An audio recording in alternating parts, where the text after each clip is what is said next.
So, Paladins has been in development for quite some time now. The alpha stage of the game got released to the public in, I believe, either 2015 or 2016, and it's been in development ever since through player testing and then feedback to high res. And through this, they released a fully fleshed out Paladins game last year, the full release, and it really wasn't that bad. I tried it out. It's not a AAA game, it's definitely comparable to Overwatch, but it's not Overwatch. It's its own game, and it's a really good game.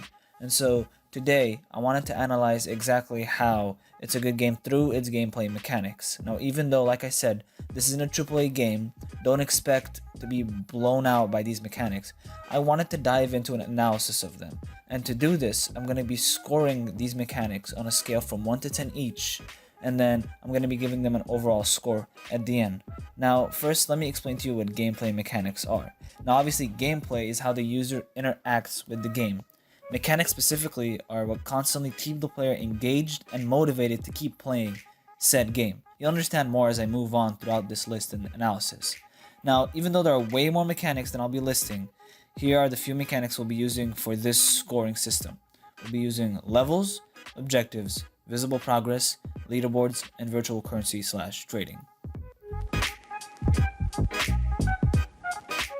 So, the Paladins level system is actually quite basic. Once you go into a game, you'll earn points based on how well you play.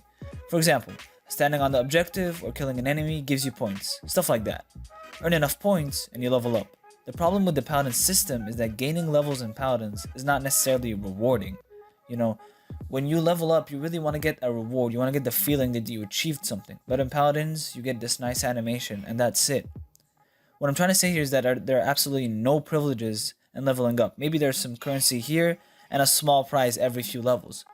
But overall, this means that a level 6 player and a level 58 player like I am are essentially the same thing. Obviously, there's probably a skill difference in experience, but there's nothing really to show off how much you've played the game through leveling up. So, this means I'm going to give leveling a 5 out of 10, which is okay. It's decent.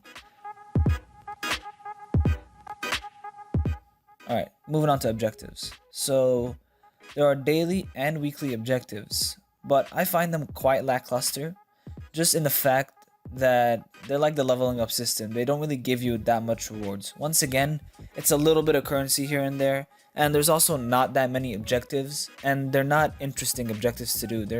It's just, kill enemies, stand on an objective for this long.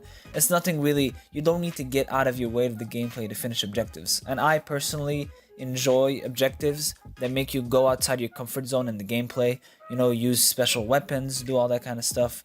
They really don't let you do that. It's just kill enemies or stand on the objective or maybe use this specific champion. It's nothing really too special. And so I'm going to give objectives a 3 out of 10. Alright, moving on to visible progress. Now, this is one of the areas where Paladins really shines. Hi-Rez has added tons of cosmetics to the game, making it extremely fun to see your locker and characters evolve as you play more and more. Now, you might view this as contradicting everything I just said of the Paladins levels and objectives mechanics. However, everything I said is true, and since you really won't get enough currency from leveling up and finishing objectives a lot, these cosmetics are locked behind paywalls.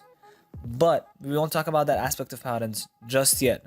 Going back to cosmetics, there are just so many skins and customization features they keep adding. Like, for example, recently they added a customizable death card that displays whenever you kill somebody. So when you kill somebody, they're going to see this death card displayed on their screen. And this is just one of the examples of how customizable your locker and just gameplay experience is. Now, plus, there are tons of unique champions that honestly can be bought by just grinding the game. They're not that expensive, and they're not locked behind paywalls. If you play enough, you'll get them. If you'd like me to do a separate video just on the Paladins champions and what makes them so unique, just leave a comment down below. I'll read them all, don't worry. Alright, now going back to my main area of visible progress, I'm going to give it an 8 out of 10 just because of the uniqueness of the champions and the customizability of the game. Alright, moving on to leaderboards. Now, leaderboards are important because Paladins has a competitive scene, and it's an esports game, and there's already been a Paladins World Cup, there's been summer tournaments, I've watched them, they're pretty good. So leaderboards are essential to those, because obviously those championships will keep the leaderboards changing. So it's important to have leaderboards so people can see before and after the championship what it looks like. It's kind of like a ranking system for the best players in the world. They also provide motivation for players, right? It's natural for any player to look at a leaderboard and want to be on top of it, right? And the whole point of game mechanics is to provide motivation to play. So it makes sense when somebody sees a leaderboard, it kind of gives them motivation to keep playing, to be the best, right? So leaderboards are important. There's just one problem. I can't seem to find them. All right, let me rephrase that. I couldn't find them in game, right? A simple Google search pulls up the leaderboards directly, as well as a link to the Paladins Guru, which has a bunch of votes on awards and the leaderboards there. That's nice and all. But where are the in-game leaderboards? You know, it might be just me. I'm pretty stupid, but I couldn't find them anywhere while searching through the game's menu, right? Now, this results in a 5 out of 10 on leaderboards. Now, this is simply because Paladins Guru is so in-depth that's what resulted in the 5 out of 10. However, the in-game leaderboards, or lack thereof, is definitely a problem for an esports game.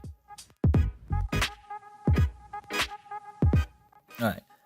Lastly, we're going to be talking about VC, or virtual currency. And this last part kind of relates back to the visible progress section. Because there is so much customization, there's so much to spend your currency on. And I personally think it's not that bad to be able to buy currency as long as it's well worth it. For instance, I don't think the way EA sets up their game, especially FIFA, is correct, because all you can do is buy packs. You can't actually buy players. And even though there are loot crates, so if opening packs or crates is your thing, you can go crazy, right? But another great thing about Paladins is they have a battle pass, right? And I'm not sure, but I think it's about $13 to buy it. So it's not just packs. You spend your money on this currency, and then you know exactly what you're gonna get. And the good thing about a battle pass is you get it through gameplay. So it's not just pay to win, even though the battle pass is actually all cosmetics. So Paladins is not pay to win anyway. But even in a game where the battle pass does give you some advantages, it's not just pay to win, because you do have to grind. Now, even though I haven't purchased the battle pass, the online reviews seem to indicate that it's pretty decent, at least this season.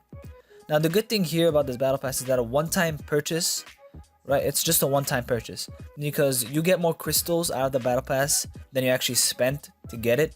So unless you decide to spend your crystals on something else, you can keep buying next season's battle pass by just completing this season's one. Now, overall, because of the customization, like I said before in my visible progress section, because of the customization and a relatively good and cheap battle pass, as well as they're including a store with skins in it, not just packs. There's also a store to directly buy skins with the same currency you can buy. I'm giving a VC a 9 out of 10, which is pretty good. Now, all that total gives us a 30 out of 50 total on the mechanics scale. Now, that's good. It's not AAA, but it's good. And that's exactly what I said. These mechanics aren't gonna blow you out, but these mechanics are fundamentally good, at least some to most of them. Obviously, the leaderboards are lacking, and definitely the objectives are lacking. But when it comes to the customization of the game, the uniqueness of the game, the gameplay feel alone, not just the mechanics, this is a really good game. And I think that if they can improve their leveling up system and give you interesting objectives to do, this game can really, really blow up as a good FPS game to play, just to have some fun and just a good shooter overall. Alright, now that's all the time I have allocated for this video, and I want to thank you guys for watching, and if you want more videos, please like and subscribe.